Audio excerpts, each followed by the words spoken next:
You're invited! Well, actually you weren't. But we thought you might like to know about these super strict rules guests of the Royal Coronation had to follow. From limiting their conversations to ditching fur trim to leaving phones at home, here's what the coronation guests had to do to keep their seat for the event. If there's one place to expect the highest of fashion choices, and yes, I'm talking about the height of some of the hats, but we'll get more into that later, it's a royal event.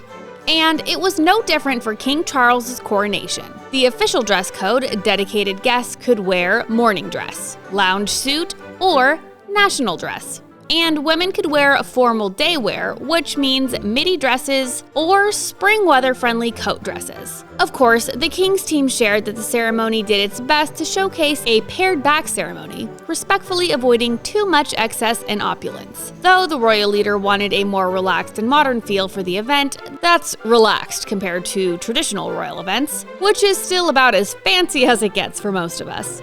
Traditionally, princesses are supposed to wear purple velvet with ermine trim to a coronation ceremony. But keeping up with new rules, Kate, Charlotte, Eugenie, and Beatrice were allowed to pick their own apparel and colors. Princess Kate took those instructions to mean a gorgeous white embroidered Alexander McQueen gown with royal blue and red ceremonial robes. Princess Charlotte was Mom's Minnie in a white gown and a matching headpiece. Princess Eugenie wore a navy, close enough to purple, ankle-length dress and coat with an understated hat and diamonds. Princess Beatrice also ditched the traditional rules of velvet and showed off her personality with a hot pink dress with dramatic sleeves.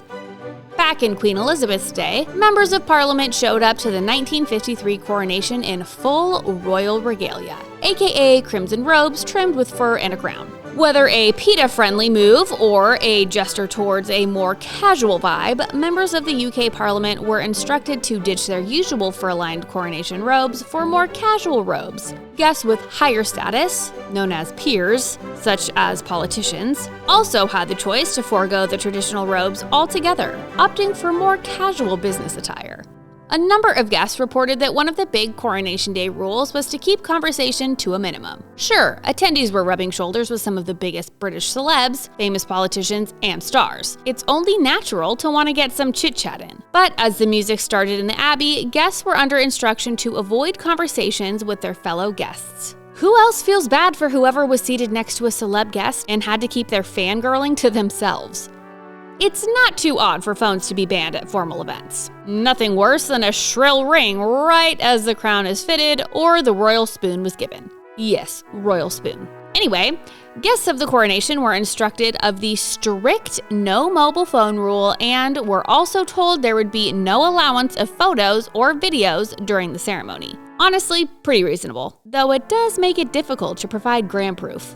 How exactly does one get a royal coronation invite? Well, only about 2,000 invitations went out, and to be on that list, you can be the president or prime minister of a country. You can be an upper-level politician, you can be a member of the royal family, or, of course, you can just be Katy Perry. Hey, the California girl singer ought to be front and center, in my opinion. You get to stay in Windsor Castle, no big deal. Other than the pop star, the celeb guest list included Lionel Richie, Stella McCartney, and Dame Emma Thompson. Also invited, of course, were the entire British royal family, a handful of foreign royals, Camilla's family, UK politicians, foreign politicians, and some religious reps.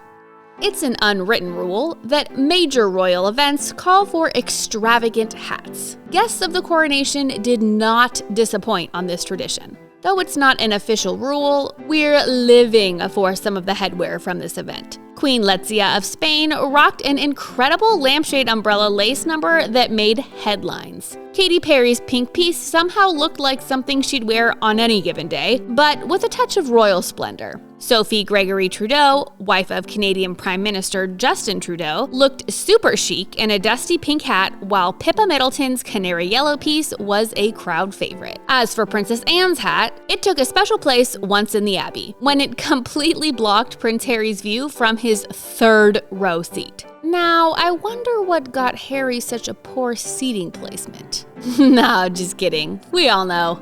The king's sister, Princess Anne, may have been a guest at the coronation, but she had a much bigger role to play than most regular attendees, and she played that role to the fullest. The princess may not ever sit on the throne, but she played a special role in the ceremony. The 72-year-old rode into the event on horseback as Gold Stick in Waiting. She led a fleet of 6,000 armed personnel and looked like the coolest 72-year-old in Britain. Her role as Gold Stick is a historical traditional role she's held since 1998, which means she's part of the king's protection. It's a fitting role since Anne and Charles are close as siblings can be. Princess Anne shared that she was happy to take on the responsibility for the big day, commenting that the uniform at least saved her from having to pick out a dress. In a pre-party of sorts, some of the guests were invited to attend Buckingham Palace the night before the coronation. King Charles hosted heads of state who got the chance to hang out with Prince William and Princess Kate, along with other celeb guests like Jill Biden, the Queen of Spain, and the Australian Prime Minister Anthony Albanese. Oh, and if we could all just find as much amusement in life as little Prince Louis. This kid knows how to show his personality off, no matter the situation. And that includes his granddad's big day. Though it was discouraged for regular guests to bring children as their +1, the royal kids were required to attend and act like little grown-ups in the Coronation Day finery. The kids, once again, stole the show. They were especially seen stealing at the after-party concert. Prince George and Princess Charlotte grooved along to Lionel Richie and loved seeing Katy Perry. While attending the concert wasn't mandatory, who wouldn't? Guests of the concert also got to see performances by Andrea Bocelli and other local stars. The concert was star-studded, to say the least, with special appearances by Tom Cruise and Bear Grylls, too. Who knew Charlie was a Top Gun fan? The concert was closed out with a performance by Take That, a British pop group. In past coronation ceremonies, the guests were extra comfy with velvet chairs all around. Well, not this time. In line with trying to downplay the extravagance, guests were seated in regular old chairs, completely void of velvet. I mean, can you believe it? No velvet. Well, at least the ceremony was significantly shorter than Queen Elizabeth's, which went on for over 3 hours. Not everyone could make the guest list. So, what to do if you can't actually get a seat in the Abbey? Stand outside. The coronation allowed space for the public to view the procession from the streets. To get the best view, many fans of the royals camped out all night in the streets of London. Now that's commitment. On Whitehall, people were gathered in large crowds to try and catch a glimpse of Charles and his posse. Some were fully decked out in Union Jack suits, British flag capes, and faux crowns. God save the king.